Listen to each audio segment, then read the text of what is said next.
할렐루야. 우리 함께 고백하겠습니다. 하나님께서 하십니다. 하나님께서 하십니다. 우리 한 번 더 고백하겠습니다. 기대가 됩니다. 기대가 됩니다. 2023년 우리는 이렇게 고백합니다. 우리는 하나님의 사람입니다. 우리는 하나님의 사람입니다. 할렐루야. 아멘. 여러분의 이 고백이 여러분의 삶에 계속되어지기를 간절히 축원드립니다. 지난 한 주간 저는 우리 성도님들에게 꼭 전해드리고 싶은 한 중요한 사건으로 인하여 그 마음이 매우 흥분되었고 기대되었습니다. 그 사건은 바로 미국 켄터키주 윌모어라고 하는 인구가 약 6천 명밖에 되지 않는 이 작은 도시에 있는 예즈베리 대학교에서 일어나고 있는 놀라운 부흥의 역사입니다. 그 시작은 지난 2월 8일 어느 날과 다를 바 없는 평범한 대학 채플에서 시작되었습니다. 기독교 대학인 이 예즈베리 대학교 학생들은 필수적인 학생 채플에 참여하고 있었고, 담당 목사님은 서로 사랑하라는 평범한 설교를 전하고 예배는 끝이 났습니다. 그리고 모든 학생들은 강의실로 돌아갔습니다. 그런데 19명의 아주 평범한 학생들이 그 자리에 남아 계속해서 기도하고 예배하기 시작했습니다. 그들은 하나님의 사랑을 배우기까지 이곳을 떠나지 말고 머무르라는 바로 그 성령의 음성에 순종해서 그 자리에 예배하고 기도했던 것입니다. 그리고 이내 곧 강의실로 돌아갔던 학생들 역시 동일한 성령의 음성을 듣게 됩니다. 그래서 그 학생들도 다시 그 첼프실에 모여 예배하며 기도하기 시작했습니다. 예배하는 학생들은 점점 늘어나기 시작했습니다. 그리고 이 소식은 이 예즈베리 대학교 주변에 있는 신학교와 그리고 다른 대학교에 알려지기 시작했고, 사람들은 몰려와 함께 기도하기 시작했습니다. 어느새 미국 전역에서 하나님을 향한 그 갈급한 영혼들이 주의 얼굴을 구하며 이곳으로 몰려들기 시작했고, 계속해서 예배하며 기도하셨습니다. 그리고 이 소식은 다시 유튜브를 통해서 전 세계에 알려지기 시작했습니다. 그리고 전 세계에서 수만 명의 사람들이 켄터키주 윌모 이 예즈베리 대학교 캠퍼스로 모여들었고, 그 예배당에 들어가지 못하는 사람들은 여러분이 보았던 그 사진처럼 그 밖에서 그 교정에서 예배당에 들어가기를 기다리면서 그곳에서 기도하고 예배하기 시작했습니다. 결국 학교는 휴교에 들어가게 됩니다. 그리고 20일이 지난 지금 현재도 예즈베리 대학교에서의 예배는 계속 진행되고 있습니다. 그리고 이러한 부흥의 역사는 미국 다른 모든 대학 캠퍼스들과 미국 전역으로 확장되어 다른 대학에서도 동일하게, 또 다른 집회 장소에서도 동일하게 계속된 기도와 예배가 이어지고 있습니다. 우리 그 영상을 이 시간에 잠시 함께 보도록 하겠습니다.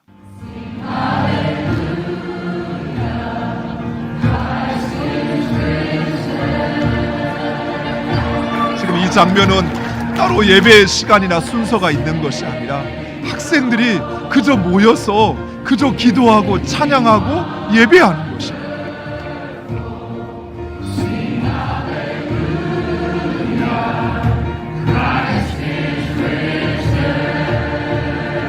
사람들이 떠나가면 또 다른 사람들이 그 예배당에 들어왔습니다. 그래서 그 예배는 계속 진행됐습니다. 그리고 지금도 처럼 여러분 보시는 것처럼 6천 명밖에 안 되는 이 소도시에 수만 명의 사람들이 그 교정에 모여서 예배하고 기도하고 있습니다.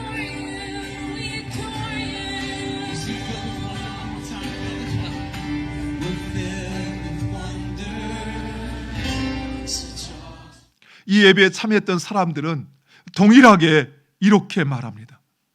그곳에서 특별한 평안함을 느꼈다. 성령이 그곳에 임재하고 있음을 경험했다.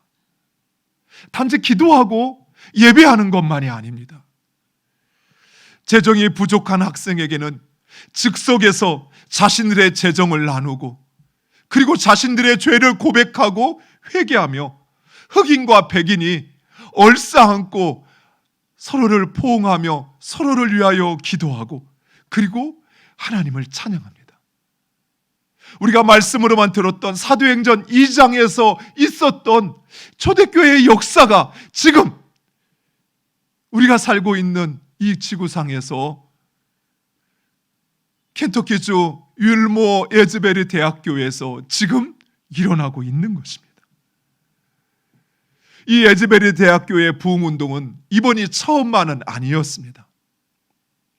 1907년 우리나라에서 평양 대부흥이 있기 전 1905년, 1908년, 1950년, 그리고 1970년 역사의 전환기마다 에즈베리 대학교에서는 이러한 기도운동이 일어났습니다. 1970년에는 144시간이라고 하는 그 시간 동안 쉬지 않고 예배가 계속되었습니다. 그리고 2,000명의 헌신된 그 학생들이, 그 청년들이 미국 전역으로 130개 대학으로 흩어져 그 복음을 전하기 시작했던 것입니다. 현재 에즈베리 대학교에서 진행되고 있는 이 부흥의 역사가 얼마 동안 더 계속될지 아무도 모릅니다. 왜냐하면 이것은 누가 계획한 것이 아니었기 때문입니다. 자, 예배 시간이니까 모이세요 한 것이 아니었어요. 어느 특별한 조직이 그들을 그곳으로 불러 모은 것이 아니었습니다. 사랑하는 성도 여러분, 하나님은 지금, 바로 지금 우리를 향하여 말씀하고 있습니다. 부흥의 세대여, 다시 일어나자, 함께 가자. 에즈베리 부흥의 현장에 참여한 한 청년의 고백입니다. 우리는 이전 에즈베리에서 있었던 부흥에 대하여 배우고 들었습니다. 그러나 우리의 시대 그 어떤 부흥의 기운도 느낄 수 없었습니다. 그래서 우리는 에즈베리 부흥을 위하여 기도하였습니다. 우리는 이 도시의 부흥을 위해 부르짖었습니다. 그리고 지금 우리는 바로 그 부흥의 현장, 그 부흥의 한가운데 있습니다.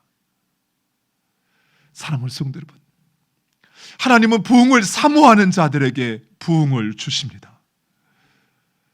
그 나라와 그 지역의 부흥을 위하여 기도하는 것을 쉬지 않았던 그 충성된 자들은 지금 그 부흥을 보고 있고, 그리고 그 부흥을 이루어가고 있습니다. 제가 이 영상을 보면서 보는 그 순간 제 온몸에 소름이 끼치는 걸 보았어요. 하나님께서 저들의 기도를 들으시고, 그리고 메마른 이 땅, 예배의 감격을 상실해버린 이 땅, 형식적인 그 한 시간의 예배조차도 힘들어하는 그의 백성들 가운데 하나님 지금 일하고 계시다라는 걸, 하나님 지금도 역사하고 계시다라는 것을 느낄 수 있었습니다. 사랑하는 성도 여러분, 이처럼 우리는 주의 교회와 그리고 주의 나라의 부흥을 위하여 기도하는 충성된 그 한 사람이 되어야 합니다. 무엇보다도 하나님은 우리를 하나님의 사랑으로 충만케 하시기를 원하십니다. 그리고 그 하나님은 우리를 하나님의 사람으로 온전케 하시기 위하여 하나님은 지금도 일하시고 역사하시고 계십니다. 우리의 강팍해진 마음, 완악하여진 우리의 심령, 형식과 관성에 빠져 있는 그런 우리들을 깨우기를 원하시는 거예요. 지금은 그렇게 잠자고 있을 때가 아니라고 우리에게 말씀하시는 것입니다. 오늘 본문에 등장하는 야곱, 그는 속이는 자요 비겁한 자였습니다. 장자와 장자의 명분과 그 장자의 축복을 얻기 위해 형을 배신하였고 아버지를 속였습니다. 자신의 재산을 축적하기 위하여 외삼촌 라반을 속였습니다.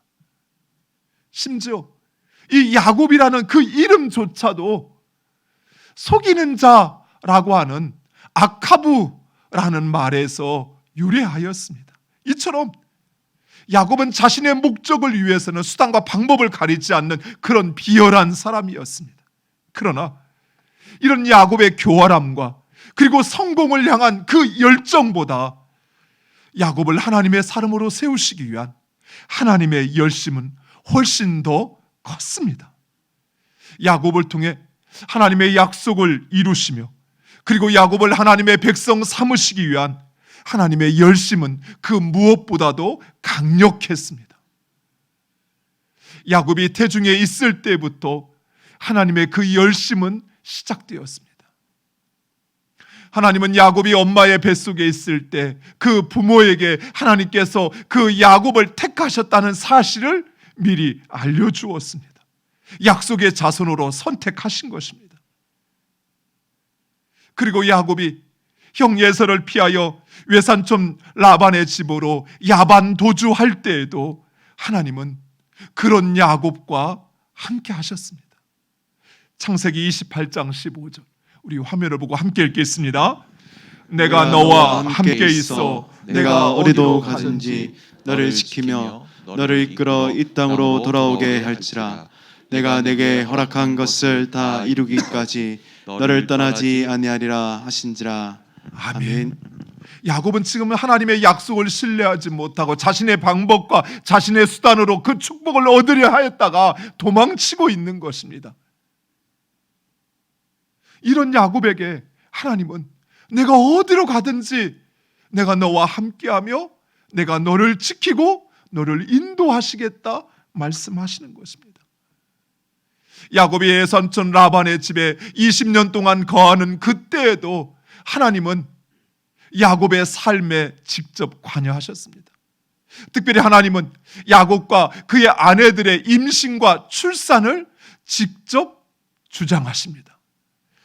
29장 31절에 여호와께서 레아가 사랑받지 못함을 보시고 그의 태를 여셨으나 30장 17절에 하나님이 레아의 소원을 들으셨으므로 그가 임신하여 30장 22절 하나님이 라헬을 생각하신지라 하나님이 그의 소원을 들으시고 그의 태를 여셨으므로.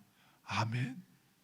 하나님께서 야곱과 그리고 그의 자손들의 그 모든 출산의 과정에 하나님이 직접 관여하신 것입니다. 그리고 야곱이 가나안으로 돌아올 때에도 하나님은 친히 야곱에게 지시하시고 함께 하셨습니다. 창세기 31장 3절 여호와께서 야곱에게 이르시되 내 조상의 땅 내 족속에게로 돌아가라. 내가 너와 함께 있으리라 하신지라. 아멘. 야곱이 이미 자신의 삶의 터전이 되어버린 그 밧단 아람을 떠나 가나안 땅으로 나아갈 수 있었던 가장 결정적인 이유, 그것은 바로 하나님께서 자신과 언제나 함께 하시고 그리고 그 하나님께서 자신을 지키시며 그리고 말씀하신 것을 반드시 이루시는 바로 그 하나님에 대한 확신 때문이었습니다. 이처럼 하나님은 야곱을 하나님의 사람으로 삼으시고자 열심히 일하시고 역사하셨습니다. 그리고 야곱은 드디어 하나님의 사람 이스라엘이 되었습니다. 사랑하는 성도 여러분, 이와 같이 하나님께서 야곱을 위하여 일하시고 역사하셨던 것처럼 하나님은 지금도 우리를 위하여 일하시고 역사하심을 믿으시기 바랍니다. 하나님은 우리를 하나님의 백성으로 온전케 하시기 위하여 우리의 삶에 간섭하시고 주장하시고 역사하십니다. 우리가 하나님을 보지 못해서 그렇지 우리의 삶에 이루어지는 그 모든 일들은 바로 그 하나님께서 주장하시는 것입니다. 나를 힘들게 하는 그 사람, 그 상황이 아닙니다. 하나님께서 나를 그냥 내버려 두면 이 세상의 즐거움과 이 세상의 향락과 세상의 것에 빠져 하나님을 잃어버릴 그럴 우리들을 때로는 환난으로, 때로는 고난으로, 때로는 기다림으로 우리를 하나님의 사람으로 온전케 하시는 것입니다. 그래서 때로는 하나님께서 우리를 떠나게도 하시고 떠나고 싶은 우리를 붙잡기도 하십니다. 때로는 우리로 외롭고 고단한 길을 가게도 하십니다. 또한 내 의지와 내 노력과 상관없이 고난과 환난을 당하게 하시기도 하시고 기다림을 통해 인내를 배우게도 하십니다. 물론 야곱 역시 하나님의 약속을 사모하며 그 약속을 쟁취하고자 열심으로 충성하였습니다. 야곱은 태중에서부터 먼저 나오고자 형의 발 뒤꿈치를 붙잡았습니다. 형이 가진 장자의 명분, 그 축복을 얻고자 하였으며 성공을 향한 강한 열망을 가지고 있었습니다. 또한 야곱은 자신에게 주어진 일에도 아주 충성된 사람이었습니다. 오늘 우리가 읽은 말씀에 야곱은 밤낮 추위와 더위와 싸우며 자기에게 맡겨진 그 양과 염소를 돌보았습니다. 양과 염소가 행여 낙태하지는 않을까 하여 그 잉태한 양과 염소를 밤새도록 지키었습니다. 행여 도둑 맞은 것이라도 있으면 그 숫자를 채웠으며 자신의 품삯을 10번이나 바꾸는 그 외삼촌의 속임수와 이기적인 행태도 불구하고 야곱은 자신에게 맡겨진 그 일에 충성을 다하였습니다. 그리고 하나님은 이런 야곱의 충성을 기뻐하셨습니다. 그리고 야곱을 축복하십니다. 외삼촌의 양과 염소를 돌봐야 한 그 6년 동안 하나님께서 야곱을 축복하시어서 그 야곱의 외삼촌 라반과 그의 아들들이 시기할 만큼 야곱은 거부가 되어 있었던 것입니다. 사랑하는 성도 여러분, 충성은 하나님의 성품입니다. 이 충성을 영어로는 faithfulness라고 이야기합니다. 이 말은 신실하다, 성실하다라는 의미를 가지고 있습니다. 즉, 우리 하나님은 말씀하신 것을 반드시 이루시는 신실하신 하나님이십니다. 그래서 하나님은 결코 그의 백성을 포기하지 않으십니다. 야곱처럼 하나님의 약속을 신뢰하지 못하여 딴 길로 가는 그런 우리들, 하나님의 방법보다는 내 생각대로, 내 방법대로, 내 욕심을 위하여 행하는 그런 우리들이지만 하나님은 그런 우리를 포기하지 않으시는 것입니다. 비록 세상이 우리를 포기하고 더 이상 우리에게 소망이 없다고 말할 그때에도 하나님은 우리를 하나님의 사람으로 온전케 하시기 위하여 결코 포기하지 않으십니다. 가이드 포스트라는 우리 신앙인에게 교양 잡지로 알려져 있는 이 잡지에 실린 실제 이야기입니다. 교회에 아주 잘 나가고 착한 삶을 사는 한 자매가 있었습니다. 그런데 이 자매가 그만 시험에 들고 말았습니다. 그래서 잘못된 길에 접어들어 하나님을 등지고 그 신앙을 떠나게 되었습니다. 그런데 그 순간부터 그녀의 인생은 고통이 시작되었습니다. 결혼했는데 그만 얼마 가지 못해 그 결혼에 실패하고 말았습니다. 집에서도 쫓겨나고 스스로도 자신의 삶을 포기할 그럴 지경에 이르게 되었습니다. 결국 예지에 걸려 죽은 형편이 되었을 때 한 목사님이 이 여인을 찾아와 예수 그리스도의 복음을 전했습니다. 그러나 그녀는 냉담했습니다. 나는 이미 버림받은 영혼입니다. 나 같은 인생에 더 이상 소망은 없습니다. 이 말을 듣고 있던 목사님이 그녀가 누워있는 그 방에 옷장에 붙어있는 한 사진을 보았습니다. 아주 귀여운 여자아이의 사진이었습니다. 저 아이는 누구인가요? 그러자 그녀는 냉담하였던 그런 표정은 온데간데 없이 밝은 얼굴로 저 아이는 저의 딸입니다. 저 아이는 제 삶의 가장 소중한 값진 보물입니다. 그때 목사님이 물었습니다. 만약 저 아이가 어려움에 빠진다면 당신은 어떻게 하겠습니까? 만약 저 아이가 못난 짓을 하고 그리고 집을 나간다면 그래도 그 아이를 용서하고 사랑할 수 있습니까? 그러자 그 여인은 대답합니다. 물론입니다. 어떤 상황에 처할지라도 저는 받아줄 것입니다. 왜냐하면 저 아이는 하나밖에 없는 제가 사랑하는 저의 딸이기 때문입니다. 그때 목사님은 그 여인에게 이렇게 말했습니다. 하나님의 옷장 위에도 당신의 사진이 붙어 있습니다. 하나님은 당신을 절대 놓지 않을 것입니다. 왜냐하면 하나밖에 없는 하나님의 딸이기 때문입니다. 이 말을 듣자 그녀의 마음은 열리기 시작했습니다. 그리고 그녀는 다시 하나님께로 돌아와 새 삶을 시작하게 되었습니다. 사랑하는 성도 여러분, 우리 하나님은 신실하십니다.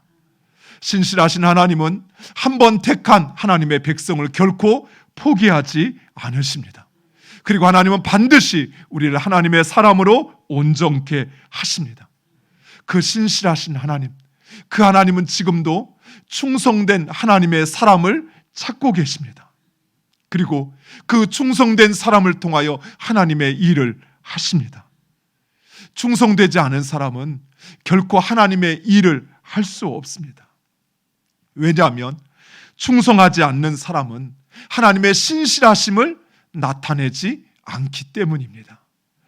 사랑하는 성도 여러분, 하나님은 우리에게 우리의 가정, 우리의 직장, 그리고 우리의 학교, 우리의 교회를 우리에게 맡겨주셨습니다.